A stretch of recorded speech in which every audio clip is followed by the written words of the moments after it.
কম তেলে ডালিয়ার একটি হেলদি রেসিপি আজকে শেয়ার করছি, যেটা আপনারা খুব সহজে সকালের ব্রেকফাস্টে বানিয়ে খেতে পারবেন। নমস্কার বন্ধুরা, প্রিয়াঙ্কাস ব্রাইট স্টোরি চ্যানেলের আরেকটি দারুণ স্বাদের রেসিপিতে সকলকে স্বাগত জানাই। আজ আমি শেয়ার করব ডালিয়ার সম্পূর্ণ নিরামিষ ইউনিক একটি রেসিপি।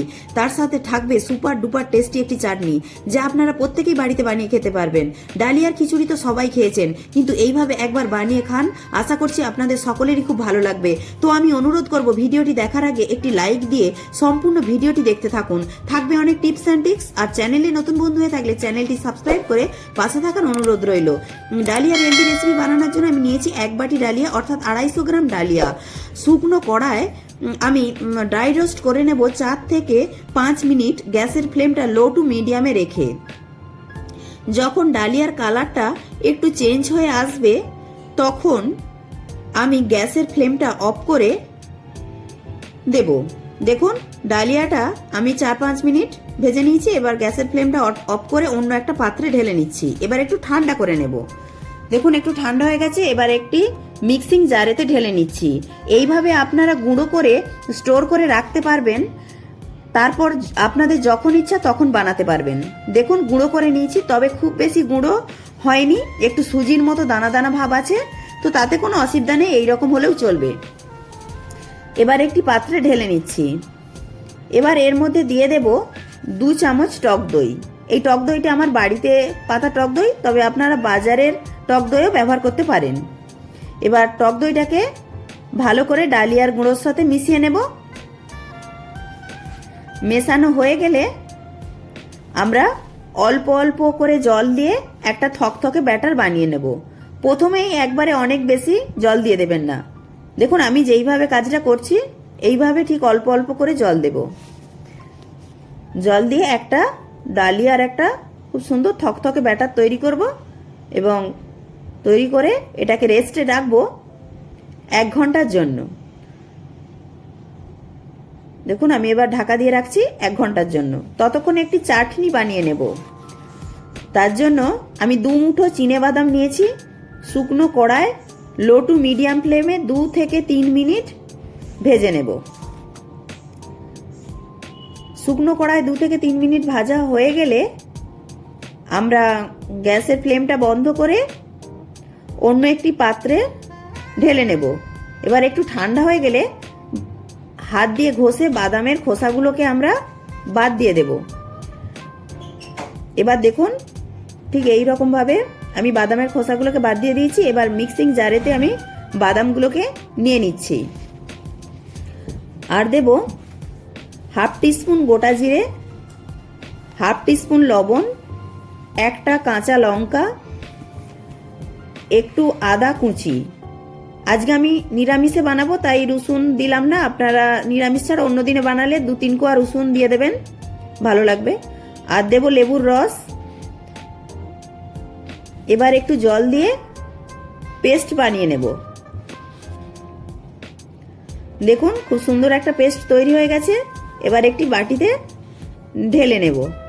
এবার একটা তড়কা বানিয়ে নেব। তার জন্য গ্যাসেতে বসিয়ে দিয়েছি একটা তড়কা প্যান, আর দিয়েছি সাদা তেল, আর দিলাম 1 টিস্পুন কালো সর্ষে, আর দেব 2টো শুকনো লঙ্কা। কালো সর্ষে আর শুকনো লঙ্কাটা ভালো করে ভাজা হয়ে গেলে আমরা গ্যাসটা বন্ধ করে দেব। বন্ধ করে দিয়ে 7-8টা কারি পাতা দিয়ে দেব। এবার সব কিছু ভাজা হয়ে গেলে আমরা যে বাদামের চাটনিটা বানিয়েছিলাম তার মধ্যেই তড়কাটা দিয়ে দেব।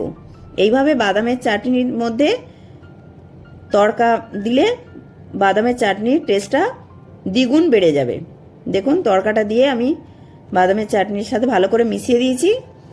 তাহলে রেডি হয়ে গেছে আমাদের সুপার ডুপার টেস্টি বাদাম চাটনি, যেটা ডালিয়ার রেসিপির সাথে খেতে দারুণ লাগবে। এবার কড়াই বসিয়ে দিয়েছি সাদা তেল, আর দিয়ে দিচ্ছি 1 চামচ কালো সর্ষে, 1 চামচ গোটা জিরে ও 7-8টা কারি পাতা দিয়ে ভালো করে ভেজে নিয়ে ওতে দিয়ে দিচ্ছি 1 টিস্পুন গ্রেট করা আদা। এবার সমস্ত কিছু আরেকটু ভালো করে ভেজে নিয়ে ওতে দিয়ে দেব কিছু সবজি, যেমন ছোট ছোট করে কুচনো গাজর, ক্যাপসিকাম, বিম কড়াই, একটা কাঁচা লঙ্কা। আপনারা নিরামিষ দিন ছাড়া অন্য দিনে বানালে একটা পেঁয়াজ কুচিও অ্যাড করে দিতে পারেন, তাও ভালো লাগবে। আমি আজকে সম্পূর্ণ রেসিপিটাই নিরামিষে বানাচ্ছি, তাই আর পেঁয়াজ দিলাম না। এবার দিয়ে দিচ্ছি হাফ টিস্পুন লবণ, আর দিলাম 1 মুঠো ধনেপাতা কুচি দিয়ে আমরা এই সবজিটাকে রান্না করে নিলাম। এবার একটু গ্যাস অফ করে সবজিটাকে একটু ঠান্ডা করে নেব। খুব বেশি ভাজার দরকার নেই, এরকম অল্প একটু হালকা ভাজা হলেই হবে। এবার যে আজকে আমি ডালিয়ার ইডলিগুলো ইডলি পট ছাড়াই আমরা এরকম বাটিতে বানাবো, তাই বাটিতে অল্প একটু সাদা তেল দিয়ে ব্রাশ করে নিচ্ছি। আমি এরকম স্টিলের বাটি নিয়েছি। এবার 1 ঘন্টা পর দেখুন যে ডালিয়ার মিশ্রণটা মেখে রেখেছিলাম টক দই আর জল দিয়ে একদম টেনে গেছে জলটা। এবার আরেকটু জল মিশিয়ে আমরা একটু পাতলা করে নেব। আপনারা আন্দাজ মতো জল মিশিয়ে নেবেন, এইরকম একটা থকথকে ব্যাটার বানিয়ে নেবেন। এবার ওতে দিয়ে দেব হাফ টিস্পুন লবণ, দিয়ে আরেকটু ভালো করে ব্যাটারের সাথে মিশিয়ে নেব। এবার যে সবজিটা ভেজে ঠান্ডা করে রেখেছিলাম সেই সবজিটা এই ডালিয়ার ব্যাটারের সাথে মিশিয়ে দিলাম।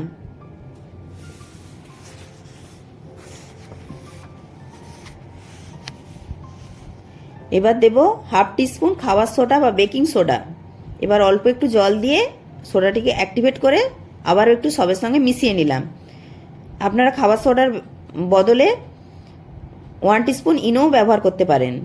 এবার যে বাটিগুলোতে তেল ব্রাশ করে রেখেছিলাম সেগুলোতে অল্প অল্প করে এই ডালিয়ার ব্যাটার দিয়ে দেব।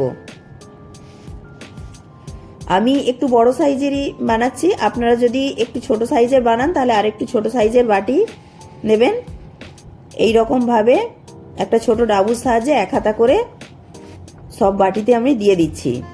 এবার গ্যাস জ্বালিয়ে কড়ায় জল গরম করতে বসিয়ে দিয়েছি, আর জলটা একটু গরম হয়ে গেছে। ওতে দিয়ে দিয়েছি একটা স্ট্যান্ড, আর দিয়েছি একটা লেবুর টুকরো, যাতে জল গরম হওয়ার জন্য কড়াতে জলের দাগ না হয়। এবার ওতে দিয়ে দিচ্ছি ছিদ্রযুক্ত একটা পাত্র। আমি যে পরিমাণে ডালিয়া নিয়েছি অর্থাৎ 250 গ্রাম, তাতে 6টা বাটিতে আমি ডালিয়ার ইডলি রেডি করেছি। তো 6টা বাটি তো একবার হবে না, প্রথমে 3টে বাটি দিচ্ছি, তারপর হয়ে গেলে আবার পরের বারে আর 3টে বাটি আমি করে নেব। এবার ঢাকা দিয়ে আমি হাই ফ্লেমে 5 মিনিট স্টিম করব, তারপরে 10 মিনিট মিডিয়াম ফ্লেমে স্টিম করে নেব। দেখুন 15 মিনিট পরে ঢাকনাটা খুলছি আর একটা কাঠি দিয়ে চেক করে নিচ্ছি। দেখুন কাঠিটা প্লেন এসেছে, মানে ডালিয়ার ইডলিগুলো একদম রেডি হয়ে গেছে। এবার আর 3টে বাটিও এরকমভাবে করে নিয়েছি। এবার একটু ঠান্ডা হয়ে যাওয়ার পর একটা ছুরি দিয়ে বাটির চারিদিকে ঘুরিয়ে নিচ্ছি। তারপর দেখুন খুব সহজেই ইডলিগুলো বাটি থেকে উঠে আসবে। দেখুন কত সুন্দরভাবে ডালিয়ার ইডলিগুলো তৈরি হয়ে গেল, আর এর ভেতরটাও খুব সফট হয়, আর সবজিতে ভরপুর হেলদি একটা রেসিপি। আপনারা প্রত্যেকেই বাড়িতে ট্রাই করবেন, দেখে নিশ্চয়ই বুঝতে পারছেন। আশা করছি আপনাদেরও ভীষণ ভালো লাগবে। এই ডালিয়ার ইডলি এতই সুস্বাদু হয় যে এমনিই খাওয়া যায়। তো চাইলে আপনারা চাটনি দিয়েও খেতে পারেন। তার জন্য তো আমি একটা সুপার ডুপার টেস্টি বাদাম চাটনির রেসিপিও শেয়ার করলাম। প্রিয়াঙ্কাস ব্রাইট স্টোরি চ্যানেলে নতুন বন্ধু হয়ে থাকলে চ্যানেলটি সাবস্ক্রাইব করে পাশে থাকা বেল আইকনটি প্রেস করে দেবেন, তাহলে আমি কোনো নিত্য নতুন ভিডিও আপলোড করার সাথে সাথে সবার আগে আপনার কাছে পৌঁছে যাবে। অবশ্যই একটি লাইক করবেন, আপনাদের একটি লাইক আমাকে পরবর্তী ভিডিও বানাতে উৎসাহ জাগাবে। আর রেসিপিটা কেমন হলো কমেন্টে জানাতে ভুলবেন না। এইভাবে ডালিয়ার ইডলি বানিয়ে স্কুল কলেজ অফিসের টিফিনে দিতে পারেন, আবার সকালের ব্রেকফাস্টেও বানিয়ে খেতে পারবেন, যা ছোট থেকে বড় সকলেরই খুব ভালো লাগবে। তো ডালিয়ার খিচুড়ি তো সবাই খেয়েছেন, এইভাবে একবার ডালিয়ার ইডলি বানিয়ে দেখুন, প্রত্যেকেরই ভালো লাগবে। তো আমি একটা ভেঙে দেখাচ্ছি, দেখুন ভেতরটা কতটা সফট অ্যান্ড স্পঞ্জি, জালিদার, নরম, তুলতুলে, সবজিতে ভরপুর, সম্পূর্ণ নিরামিষ হেলদি একটা রেসিপি। দেখুন ভেতরটা কতটা সফট হয়েছে। প্রত্যেকে ভালো থাকবেন, সুস্থ থাকবেন।